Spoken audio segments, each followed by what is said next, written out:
Ditolak Uni Eropa, ekspor minyak sawit tembus 5,32 miliar US dollar. Nilai ekspor minyak sawit nasional sepanjang Januari-Maret 2020 mencapai 5,32 miliar US atau tumbuh 9,45% dari realisasi periode sama 2019. Salah satu pemicu meningkatnya nilai ekspor minyak sawit pada triwulan 1 2020 tersebut adalah sempat membaiknya harga minyak sawit mentah di pasar internasional. Rata-rata harga pada Januari 2020 mencapai 830 US per ton. Dalam catatan Gabungan Pengusaha Kelapa Sawit Indonesia (GAPKI), produksi minyak sawit nasional pada Maret 2020 sedikit lebih rendah, minus 0,90% dari Februari 2020.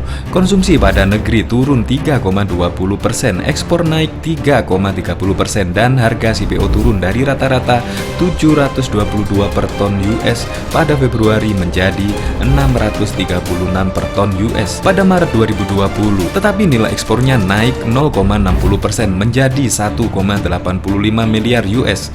Catatan lain, produksi minyak sawit pada triwulan 1 2020 turun sekitar 14% dari periode sama tahun sebelumnya menjadi 10,99 juta ton. Konsumsi minyak sawit dan turunannya di dalam negeri selama Januari-Maret 2020 mencapai 4,53 juta ton atau naik sebesar 7,20% dari periode yang sama 2019. Ekspor minyak sawit pada Maret 2020 naik 83.000 ton dengan kontribusi utama dari CPO 113.000 ton dan Eleokimia 63.000 ton. Kontribusi CPO itu naik 21,60%, yakni dari 524.000 ton pada Februari menjadi 637.000 ton pada Maret. Kenaikan ekspor terbesar terjadi untuk tujuan Bangladesh, Afrika, dan Tiongkok. Ekspor ke Uni Eropa, India, dan Timur Tengah sedikit naik. Ekspor ke Pakistan dan Amerika Serikat turun. Kenaikan ekspor ke Tiongkok karena diinformasikan negara ini telah mulai pulih dari pandemi COVID-19. Konsumsi minyak untuk pangan dalam negeri pada Maret 2020 turun 8,30% dari bulan sebelumnya menjadi 721.000 ton. Ketidakpastian waktu teratasinya pandemi COVID-19 menjelang puasa menyebabkan konsumsi minyak sawit untuk produk pangan menurun. Sebaliknya, konsumsi produk Eleokimia naik 14,50% menjadi 104.000 ton pada Maret 2020. Hal itu ditopang karena kebutuhan bahan pembersih tangan hand sanitizer yang meningkat akibat pandemi COVID-19.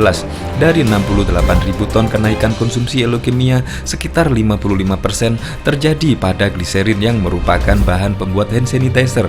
Sementara konsumsi biodiesel relatif tetap sebesar 673.000 ton meski harga minyak bumi rendah dan konsumsi solar turun sekitar 18%.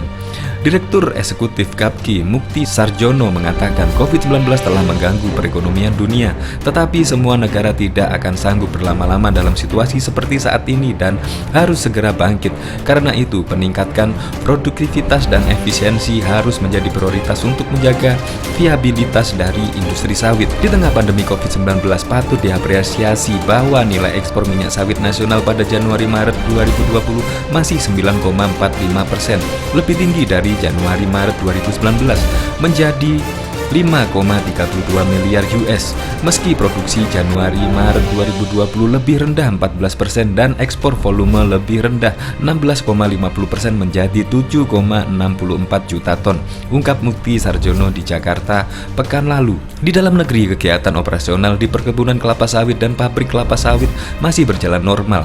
Secara alami, pelaksanaan pekerjaan di operasional perkebunan dan PKS memang berjauhan, sehingga physical distancing dengan sendirinya. Khusus pada Mei nanti, sebagian besar Indonesia akan memasuki musim kemarau dan puncak kemarau akan terjadi pada Agustus. Meskipun kemarau tahun ini diperkirakan tidak separah 2019, persiapan menghadapi kemarau untuk mencegah kebakaran hutan dan lahan harus dilakukan dengan sebaik-baiknya. GAPKI telah membuat dan mendistribusikan protokol pencegahan. Kartula diharapkan dengan kewaspadaan dan kerjasama semua pihak. Kartula 2020 dapat dicegah dan diminimaliskan, jelas dia.